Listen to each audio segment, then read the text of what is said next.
ከዕለታት በአንዱ ቀን ሁለት በዕድሜ የገፉ አዛውንት ባለትዳሮች ድብር ይላቸውና ባልየው የወጣትነት ጊዜያችንን ብንመልሰው ምን ይመስልሻል ይላታል። ሚስትም በጣም ተደስታ እሺ ትላለች። ከዛም ባል በቃ እኔ ታች ሱቅ ጋር ልውረድና ድንጋዩ ላይ ቁጭ ብዬ አንቺ በዛ በኩል ለፊና ይዤ ላዋራሽ። ተስማሙና ባል ወደ ታች ወርዶ ድንጋዩ ላይ ቁጭ ብሎ መጠበቅ ጀመረ። ቢጠብቅ አትመጣም። 4 ሰዓት ሙሉ ጠበቃት፣ አልመጣችም። የሆነ ነገር አጋጥሟት ይሆናል ብሎ ወደ ቤት ሲመለስ ሚስት ስቅስቅ ብላ ያለቀሰች ያገኛታል።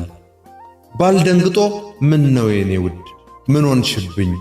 ሚስት ማልቀሷን ሳታቆም እናቴ ከቤት እንዳልወጣ ከልክላይ ነው አለችና አዝናናችው። የማያረጅ ፍቅር ለሁላችሁም ተመኘው።